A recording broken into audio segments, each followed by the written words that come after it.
Hello and welcome. We are still on a moment area method. All right, you are welcome to today's class.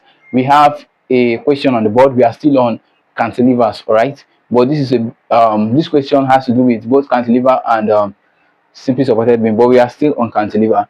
All right, so the question says a cantilever beam of 4 meter span. All right, and this beam we are considering is it has a 4 meter span. That is, the total length of the beam is 4 meters.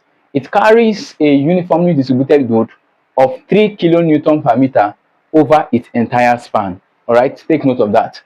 And a point load of 3 kilonewton at its free end. All right, now if the same beam, all right, now I've just described the beam we have in this question. All right, is a beam of 4 meter span. It has a uniform distributed load of 3 kilonewton over its whole span, and a point load at the free end of what?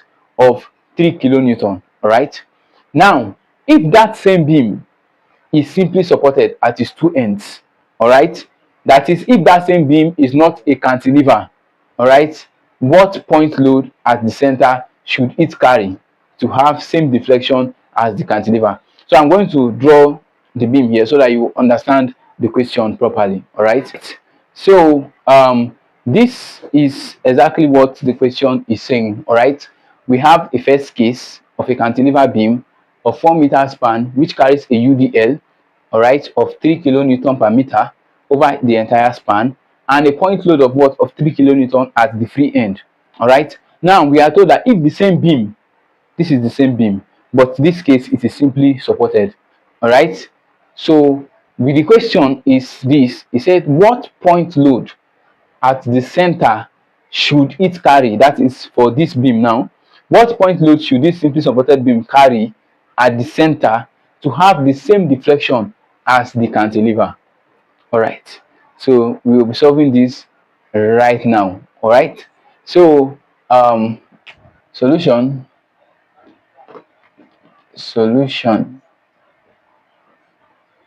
All right, so this is what we have now. What is the deflection of a cantilever that has a uniformly distributed load over its whole length? All right, that will be the first question you have to ask. All right, because now we want to consider the first case. All right, the first case. Now this first case is a cantilever. All right, what is the deflection of a cantilever that has a uniformly distributed load over its whole span? We have proved the deflection in our previous lessons. We said the deflection of a cantilever that has a uniformly distributed load over its whole span is nothing but what? WL to the power of 3 all over what? 8EI.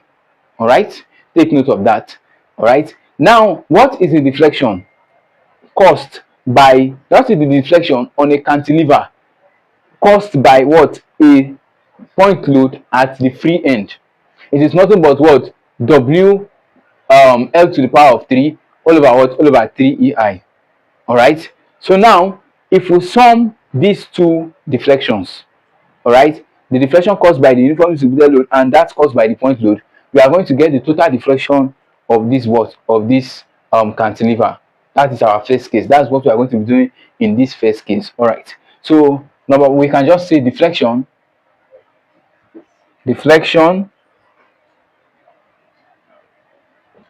due to what? To W. Now we are going to take W to be the uniformly distributed load.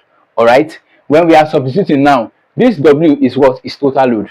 All right, when we are going to substitute, we are going to multiply by what? By 4 to convert it to what? To a point load. We will do that after I put these formulas. So deflection due to W will be equal to W L to the power of 3 all over what? 8EI. So take note of this. We are proving this in our we have proved this in our previous lessons. All right, now deflection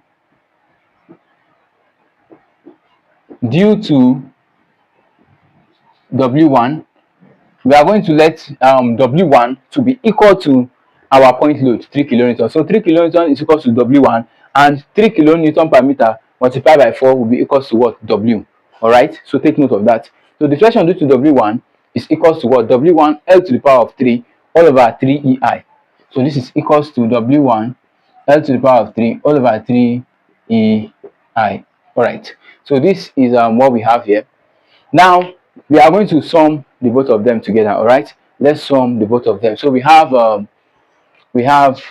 our deflection, which is what, which is y. All right, this will be y max.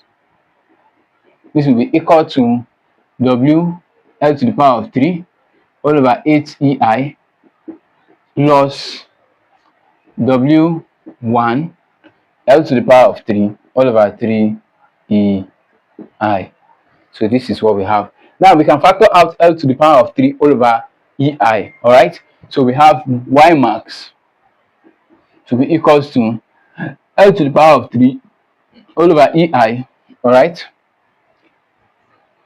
L to the power of 3 all over ei into the bracket of, this is into the multiplying the bracket of, I have w all over what, all over 8. I have w all over 8 plus w1 all over what, all over 3 plus w1 all over 3. All right, so this is what I have. Now I can substitute. W here will be nothing but what, 3 multiplied by 4. All right, we are converting it to a total load. All right, so w here will be 3 multiplied by 4 and w1 here will be what, will be 3. All right, so 3 multiplied by 4 is 12. So we have y max equals to L to the power of 3 all over ei. All right, into the bracket of 12 all over 8 plus what, plus 3 plus 3 all over what, all over 3.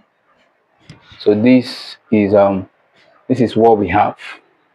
All right, so if you take the LCM of this, you are going to get what, if you solve this bracket, you are going to get 2.5. all right, so our y max will be equals to L to the power of 3 all over what, ei multiplied by 2.5. This is what we have. So our y max will be equal to 2.5 L to the power of 3 all over ei.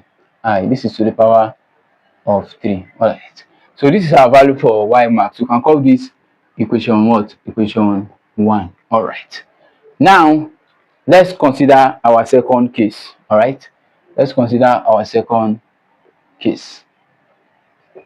Now in this second case, we are dealing with a simply supported beam. All right, we are dealing with a simply supported beam, and we know that the maximum deflection, all right, for a simply supported beam, with a what, um with a uniformly distributed load and a point load at the fixed end, but w L to the power of 3 all over 48 ei. All right, now come back to this question. All right, come back to this question. We are told that what point load, all right, the question says what point load at the center should it carry, what point load at the center should this simply supported beam carry to have the same deflection as the cantilever.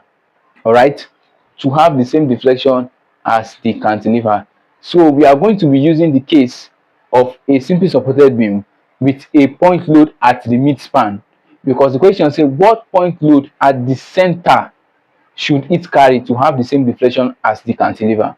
All right, so when we considered a simply supported beam with a point load at the midspan, we got the deflection to be nothing but what, the maximum deflection is w L to the power of 3 all over 48 ei.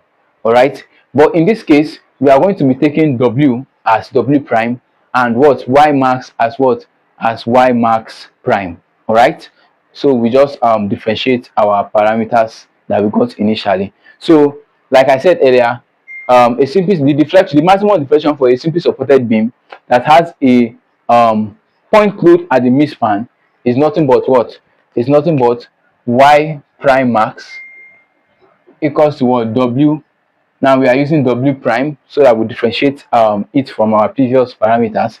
We are using w prime L to the power of 3 all over 48 ei.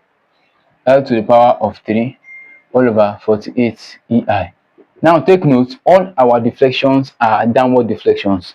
All right, so we don't need to add negative. All right, we are using all our deflections here have been downward. All right, this is downward deflection, so we don't need to add negative to it. All right, it is a downward, they are all downward deflections.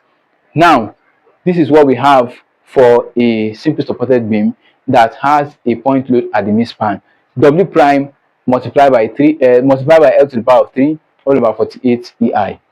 Now how do we solve this question? This will be equation what? Equation 2.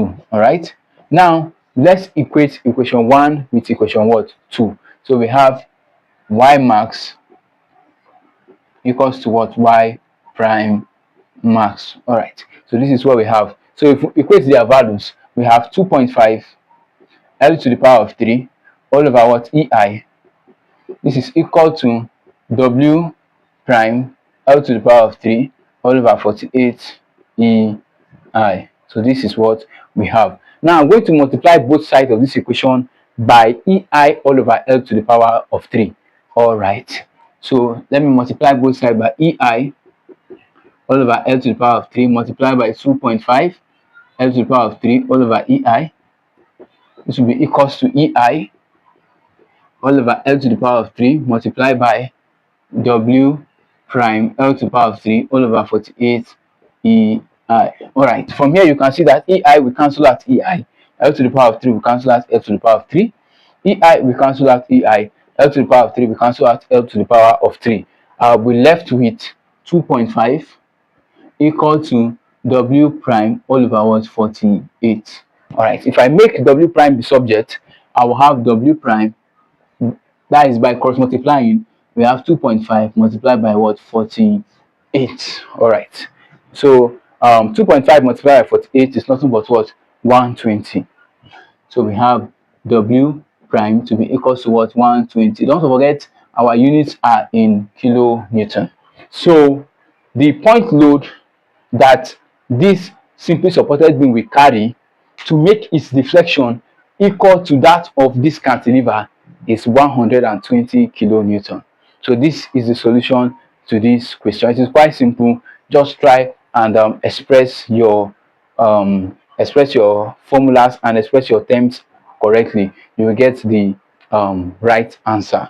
All right, and again, it is very important you watch previous video on how these formulas are derived. All right, we didn't just bring the formula, they were derived in our previous video. So do well to go back and watch their derivations. It will help a lot.